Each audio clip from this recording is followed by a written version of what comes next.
சாமி சாமி சாமின்னு நான் சாமியவே கும்பிட்டுக்கிட்டு இருக்கேன்.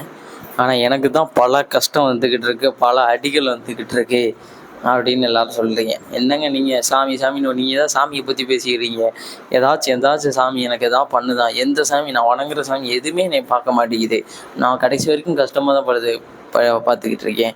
6 வருஷத்துக்கு முன்னாடி இந்த வேலை தான் பார்த்தேன், அதே வேலையை தான் இன்னும் பார்த்துக்கிட்டு இருக்கேன். எனக்கு ₹1 கூட லாபம் வர மாட்டேங்குது, சம்பாதிக்க முடியலை, நிம்மதி இல்லை, குடும்பத்தில் பல பிரச்சனை. இந்த சாமியை கும்பிட்டாலே எனக்கு பிரச்சனை வருது அப்படின்னு நினைக்கிறவங்க, அதாவது உங்கள் குடும்பத்துக்கு ஏதாவது ஒரு பிரச்சனை வருதுன்னா அந்த இடத்துல அந்த தெய்வங்களை வந்து நீங்கள் பேச விட, அவங்க அந்த தெய்வத்தை நீங்கள் எதிர்க்கிற அளவுக்கு உங்களை கொண்டு வந்துடும். இப்போ உங்கள் வீட்டிலையே இருக்கீங்க, உங்கள் வீட்லேயே ஏதாச்சும் ஒரு இறப்பு நிகழப்போகுது, இல்லைன்னா ஒரு அடி விழுக போகுதுன்னா அந்த இடத்துல அந்த தெய்வம் ஒதுங்கி நிற்கும். ஏன்னா ஒதுங்கி நிற்கிறனால தான் உங்களுக்கு பிரச்சனை. தெய்வங்கள் ஒதுங்குறதுனால தான் பிரச்சனையில் வரும். இந்த தெய்வங்கள் சில சமயம் இந்த சனீஸ்வரன், அதாவது 7 ஆண்டு காலம் 7.5 சனின்னு சொல்லுவாங்க, அந்த சனி அந்த பிடித்த காலம் இல்லை குருப்பெயர்ச்சி, இந்த மாதிரி காலங்களில் நீங்கள் இந்த விதியின்படி இதை பட்டுத்தான் ஆகணும். அப்படிங்கும்போது அந்த தெய்வங்களுக்கு உண்டான கட்டுப்பாட்டை வாங்கி தெய்வங்களை கட்டி நிப்பாட்டிடுவாங்க அந்த ஒரு சாஸ்திரத்துப்படி. அப்படி இல்லைன்னா உங்களுக்கு இந்த செய்வனை இந்த மாதிரி இது வைக்கிறது, அந்த மாதிரி இது.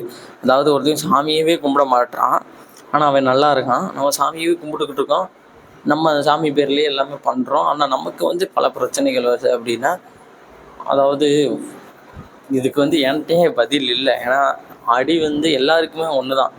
ஏன்னா சின்ன பிள்ளைகிட்ட போய் அதை கிள்றதும் ஒன்று தான், அதே இது பெரிய ஆள்கிட்ட அதே மாதிரி கிள்றது ஒன்று தான். 2 பேருக்கு என்ன வலி ஒன்றா தான் இருக்கும். ஆனால் பெரிய ஆள் அதை நம்ம ஒரு இதாக விட்டுட்டு போயிடுவோம். ஆனால் அந்த சின்ன பிள்ளை என்ன பண்ணும், அதை நினச்சி அழுதுகிட்டே இருக்கும். அந்த வலி இருக்கிற வரைக்கும் அழுகும். ஏன்னா அது பார்வையில் தான் மாறுபடும். ஓகேவா? நம்ம வலியை ஒரே வழி தான் வரும். அதை நம்ம எப்படி எதிர்த்து கொண்டு வரோம் அப்படிங்கிறத பொறுத்து தான் இருக்குது. நம்மளுக்கு வர அதே பிரச்சனை அவனுக்கு வரத்தான் செய்யும். ஆனால் அதையும் தாண்டி அவன் வந்திருப்பான் ஏதாவது ஒரு வழியில், அவனுக்கு ஏதாவது சப்போர்ட் இருக்கும். அந்த ஒரு இதில் நீங்கள் அதை தெரிஞ்சு அந்த மாதிரி பண்ணிங்கன்னா கடைசி வரைக்கும் துவண்டு போனோம்னா துவண்டே போயிட்டு தான் இருப்பான். எந்திரிச்சு வரணும்னு நினச்சா தான் இந்த இடத்துல எந்திரிச்சு வர முடியும். அதனால் கஷ்டப்படுறத நினச்சிட்டு வாழ்க்கையை முன்னேறி போகிறதான் பார்க்கணும். இந்த அடுத்து போனால் இந்த அடி விழுகும் அப்படின்னு நினச்சோம்னா இன்றைய வாழ்க்கை நரகம். ஓகேவா? நாளைக்கு நீங்கள் சாக போகிறீங்கன்னு தெரிஞ்சிடுச்சுன்னா இன்றைய வாழ்க்கையில் ஒவ்வொரு நொடியும் உங்களுக்கு மரணமாக போய்விடும். வாழும்போது நல்லதையும் நினச்சிட்டு வாழ்வோம், அடுத்தவனுக்கு துரோகம் செய்யாமல் இருந்தாலே போதும்.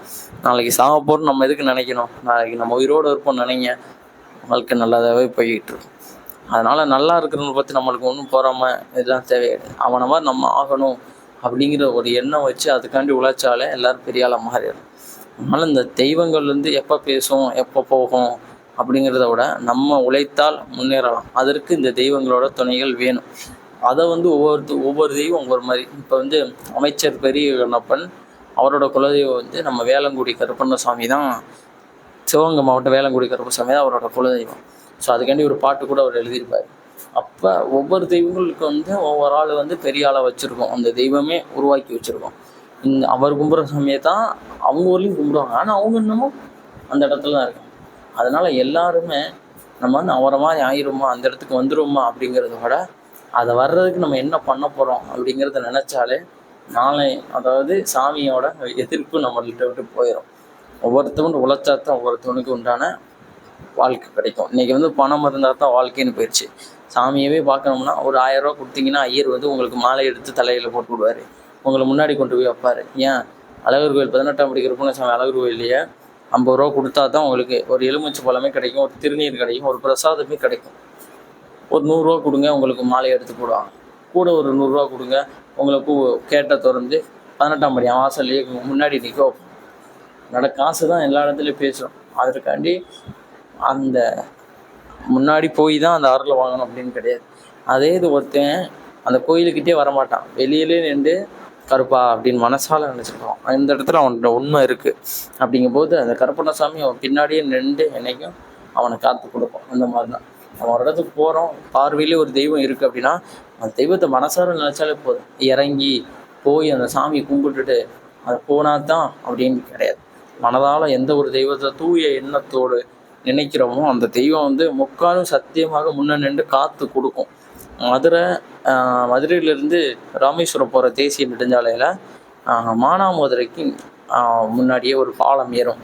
அந்த பாலத்தோட மேல் பகுதியிலேயே தர்மமுனீஸ்வரர் சொல்லிட்டு ஒன்று இருக்கார். அந்த வாகனங்கள் எல்லாமே போனால் அவரை வந்து வணங்கிட்டு தான் போவாங்க. அந்த எல்லையில் வண்டி வேகமாக போனாலே, அதாவது வாகனம் வேகமாக போனாலே ஒரு செகண்ட் அந்த வண்டி அவரோட வேகத்தை குறைச்சி விடுவார். அந்த அளவுக்கு அவர்கிட்ட வந்து ஒரு சக்தி இருக்குது. துடியான முனியை ரொம்ப பெரிய காவலாளி அவர் வந்து. அந்த இடத்துல யாரும் அவரை தாண்டி போகணும்னா அவரை நினைச்சாம போகவே முடியாது. ஏன்னா அந்த இடத்தையே, அதாவது கவர்மெண்ட்டையே நடுங்க வச்சவர் அவர். அந்த பாலத்தை கட்டும்போது அந்த கோயிலையே மாற்றிக்கிற சொன்னாங்க. அந்த முனியை, என் இடத்த என்னைக்கு மாற்ற மாட்டேன், உன் இடத்த மாற்றிட்டு போறியா இல்லை என்னைய மேலே தூக்கி வச்சு